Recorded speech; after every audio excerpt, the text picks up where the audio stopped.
Hey, what's up everyone? Welcome to 90 Day Fiancé latest news. The Dufren family started their day like any other.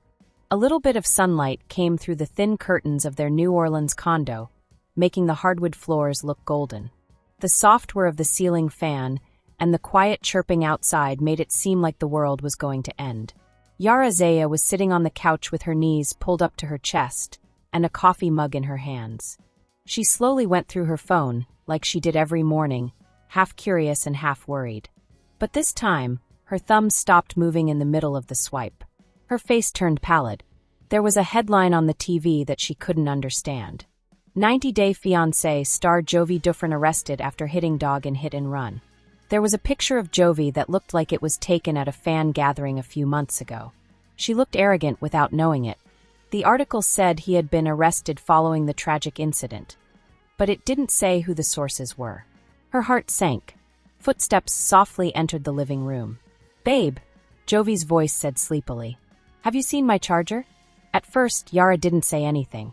Instead, she brought up her phone and showed him the screen without saying anything. Jovi peered at the picture, still half asleep. His eyebrows steadily rose, and he started to seem confused. "What the hell is that?" "Tell me," Yara replied in a quiet, reserved voice. "You were out last night." "I didn't drive," he said, instantly awake. "I took an Uber to meet John and the guys downtown." She looked for any sign of dishonesty on his face, even the smallest crack. But all she saw was a man who looked just as confused as she did. The rumors spread like fire on oil. Within an hour, Twitter was full of hashtags like #CancelJovi, #DogKiller, and #90DayFiancé scandal. One dubious gossip blog picked up the tale, then another, and each one used the same sources and unconfirmed material. No one called the cops. No one checked the footage. There was a famous person, a tragedy, a deceased pet, and a man who was easy to dislike in the story. Reporters started to gather outside their condo. People pushed microphones through automobile windows. Drones flew around. By lunchtime, someone had even placed a flyer under their door with a photoshopped picture of Jovi behind jail with the words, "Justice for the dog," written underneath it. Yara was scared. Their daughter Mila, who was too little to understand what was going on, could feel her mother's tense energy and her father's unusual stillness. She held on to her toy rabbit and got scared every time Jovi walked past the window. At one time, Jovi opened the front door, and a lot of cameras went off. "Jovi, did you hit a dog with your car? Did you drink too much?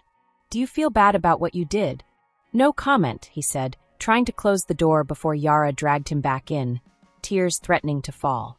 Yara had always been smart, especially when it came to things that were stupid online. She understood that false information spread quickly, and that the truth rarely caught up. But there was something about this story that bothered her. That night, she lay in bed with bloodshot eyes and watched the sole video that was going around again and again. A shaky, grainy CCTV film. It revealed a little road in a calm area. A black SUV went by at a good speed. A little white dog, maybe a terrier, ran after a ball into the street. The video stopped precisely when the dog ran in front of the automobile. Nothing else. Yara stopped and played it again. Over and over. She saw the angle. You couldn't see the license plate. The car seemed older than Jovi's Jeep. It was darker. And furthermore, she looked over Jovi's Instagram story from the night before. A picture of him with friends at a bar on the roof. Time, 6:04 p.m. The video? Taken at 6:15 p.m. in a different part of the city. He couldn't have been in two locations at the same time. He didn't own the car. The time frame didn't work. She looked at the television and said softly, "It's not you." But the world had already made up its mind. When their daughter's daycare called, it was the true turning point. The speaker on the phone stated, "We've gotten some messages that worry us, Ms. Zaya. Some parents are saying that Jovi shouldn't be able to pick up Mila until the investigation is over." "What kind of investigation?" Yara inquired with anger. "There isn't any. He didn't get arrested." "I get it, but the safety of our kids comes first." Yara hung up without saying anything else, and then went to Jovi. He looked tired. His hair was dirty and his eyes were empty. "They don't even want you to be near your own daughter." He sat down in a chair with his head in his hands. He inquired, "What should I do, Yara?" "Tell them it wasn't me if they don't care about the truth." She sat next to him, crying. I don't know. I don't know what to think anymore. They went to the police on their own. Detective Harris was tired and forthright, and it was evident that he wasn't impressed with the media circus. No, Mr. Dufren, you weren't taken into custody. No, you are not being looked into. Yes, a woman who lost her dog made a report. She gave a sketchy description of an SUV that was dark. That's all we got. What the hell is all this? Jovi asked, throwing his hands up in the air. Social media, the investigator stated with a shrug. Once you're guilty in the public eye, facts don't matter. He stopped for a moment. If it helps, you can send us your Uber history and phone data. We'll put it in the report, but I don't think anyone is actually paying attention anymore. But Jovi knew what was important, getting Yara to believe he was innocent. Marlene Carter, a retired nurse who lived in Mid-City, was the woman who made the complaint. She had been taking care of her dog, Benny, for 9 years. A rescue. He had been her friend during chemotherapy, her support after her divorce, and the only family she had close. When he sprinted into the street after a ball, she yelled, "Not fast enough, not loud enough." And the SUV didn't stop. A neighbor said they had seen Jovi before, maybe at the pub down the street or on TV. Her sadness turned into certainty. The next day, she told the cops his name, then to Facebook, then to the whole planet. No one else did what Yara did. She got in touch with Marlene in private. She asked to meet. Marlene agreed, but only after some thought. The two women sat opposite from each other in a quiet cafe where the media couldn't see them. "My husband didn't kill your dog," Yara said in a gentle voice. "I can show you." Marlene didn't say anything. Yara told everything, even the time stamp on the Instagram story, the Uber bill, and the type and model of their automobile. Marlene turned her head and held on to a picture of Benny. "I wanted it to be someone," she said in a low voice. It was easier than thinking it was simply no one. Some random person who didn't care. "I get it," Yara responded, her voice breaking.